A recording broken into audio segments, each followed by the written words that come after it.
Hi Libra, here is a general look at your solar chart for March 2014, and this month I'm going to do things a little bit differently. I'll just give you a couple of minutes of a nutshell version for the whole month, and then I'll go into more detail, but not as much detail as you'll find on my website, DianaGarland.com, because there you'll find a little bit more about it all, and also the dates of birth in your sign that the transits will be most affecting this month.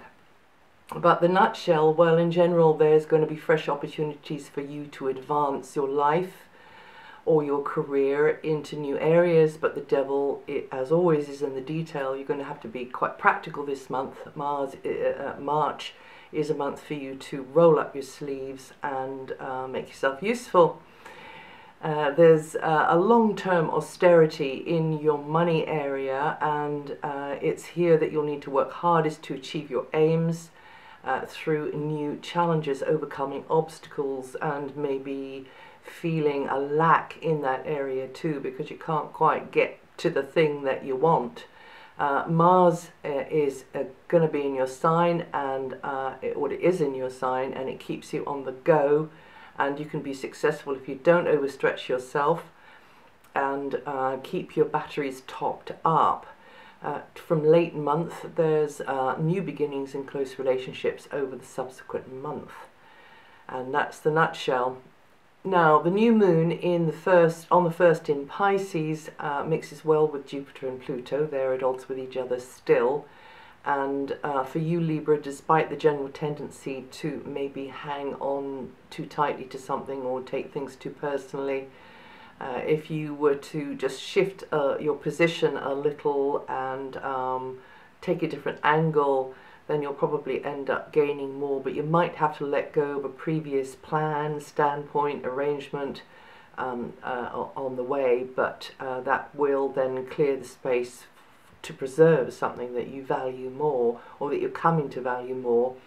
And this is the moment for you to initiate improvements in practical, maintenance orientated kinds of ways, and get organized with daily tasks, and just generally being of assistance to others.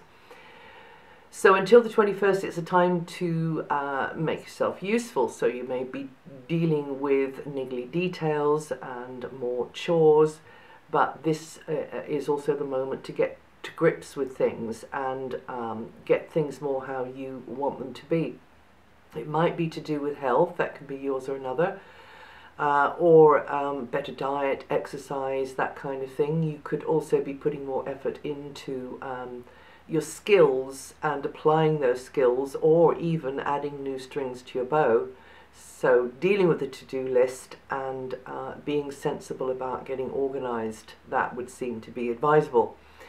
Until the 18th, Mercury is in a more innovative area of your solar chart. There's likely to be increased communications with or about children, young people, partners, pets.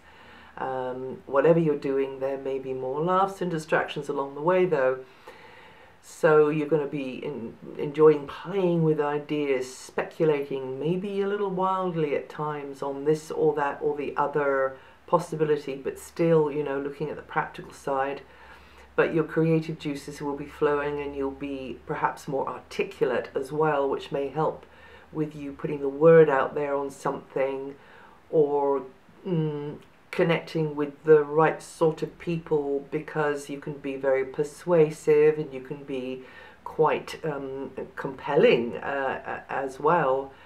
But trickster energy is strong, and there may be a false alarm or pranks maybe on your mind, or you may feel as though you are the sort of innocent victim, but it's not heavy. It's just it's kind of like game playing, really. And then from the 18th, Mercury is focusing your mind upon daily schedules, the to-do list, and discussions, ideas, or paperwork may have this more practical slant, and conversations could revolve around the practicalities of daily life. Thinking about the mechanical details will definitely be a keynote. And Mercury does line up with Neptune on the 20th, so things could get a bit hazy. There could be mixed messages. You're not quite sure about what somebody did say, or maybe memory plays a trick on you, or maybe it's the other way around and they get the wrong end of the stick. Deception can be a factor too, so don't kid yourself about someone or something. Don't get yourself worked up into an over optimistic or worried state. This can also be the result of outside factors which tend to be kind of confusing or even sedating. So not a great time for you to take a test or apply for a job. From the 21st, you'll benefit more from teamwork. That really is your thing. You're very good at liaising and cooperating with others. It's definitely not a time to be going it alone, so central to this period will be how to get the most out of partnerships and other close associations, and there's more of a feeling of interaction and maybe attraction with another. In the last 2 days of the month, there's another new moon, and that's in Aries, and that lines up with Uranus, Pluto and Jupiter, so you may be feeling impatient and want to bust out of something that's been holding you back in a partnership or to do with a partner or other close relationship. Venus completes her mega transit of Capricorn on the 6th, so she's been beaming a friendly, sociable, supportive light into the roots of your life and manifesting in various ways. Some of you embellishing a space, making it more beautiful. It could have been a more harmonious time emotionally for you at home, or being in a place or a space or location that you prefer to somewhere else. Maybe you're visiting more, maybe others are visiting you more, and you could be getting more access as well to the beauties of nature, that kind of thing. Sometimes feeling a bit nostalgic about the past, but Venus, the great balancer, can help heal those wounds from the past, and maybe to do with family as well, and bring more equilibrium to your emotions. So inwardly you should feel more balanced and aligned. Pluto, though, is also in this sector and has been for many years and will continue to be there until 2025. So Pluto is actually wanting radical change at the roots of your life. So even though this Venus transit is kind of maybe softened the sharp corners a little bit, with this very long transit, your location, your home, your family relationships, family members will be affected by this strong energy of change, and it's happening deep within you, but it's also coming at you from the outside. So there could be issues related to any of those, and with parents and parenting itself, and anything to do with the past, old patterns and so on. They likely come sort of bubbling up to the surface, and skeletons rattling in the closet, you know. It can mean that your domestic setup, place on the map, routines at home are changing in radical ways and will change really in fundamental ways. So this is a time for that shift. All old loyalties, old routines, old setups will give way to new ones through sometimes separation, death, or just a new birth. And because Pluto is the planet of death and rebirth, so you may be letting go of lots of old scenarios and not doing it alone. You know, maybe it's just the writing on the wall, it's just the way it's got to be now, and then re-emerging, regenerating into this new dimension. Saturn moved out of your sign way back in October 2012 and will be in an area which is very material and physical until the end of this year. And so that means disciplined, steady, consistent effort will be needed on your part to manage the piggy bank, you know, to budget better, to improve quality of life, to be more self-disciplined, to save, to look to the future, to take the long view, also to source and use resources in a different kind of a way, maybe. if there's been wastage there, whether that's cash or vegetables or anything in between. And gradually this side of things will come together, it will take shape as you build the new structures, but this routine perseverance is the key here. And there will be obstacles and there will be adversity, but you will get there in the end. From March the 6th, the new Venus position can mean that you are able to express yourself in a lighter, more spontaneous kind of a way, and that is good news, you know, for whatever the reason. You can make a very good impression on others, and there could be happier connections or more connection with children, young people, pets, partners, and for some a romantic relationship could come along, or if there is one already, then this can be a more fun, playful time. And in general, this energy links you more to anything you personally find empowering. You know, you find that you're doing something, maybe it's a hobby, maybe it's a leisure pursuit, or maybe it's something which is more connected into performance or sport or art, something like that, that you really get a lot out of, that you really enjoy, puts you in touch with your own playful inner child. And now until July, Mars is in your sign, so this is a busy time for you. This will accelerate things around you, and means that there's a need for you to be, because you'll feel like you're up for it, you'll feel more decisive, you'll feel like you want to take action.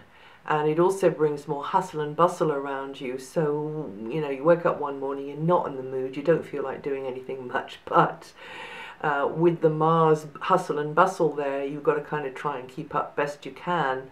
But Mars tends to bestow more stamina and vitality, and whether you like it or not, the goals and the objectives will be more obvious, and you'll just have to keep at them.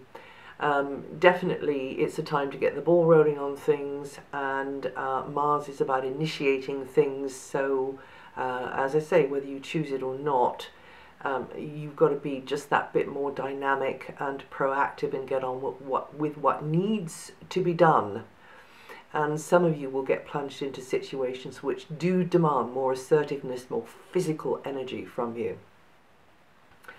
Even though Mars does tend to boost vitality, be aware of not spreading yourself too thin, so take the trouble to engineer downtime, just those special spaces in the day when, you know, you're not there, and you've just escaped.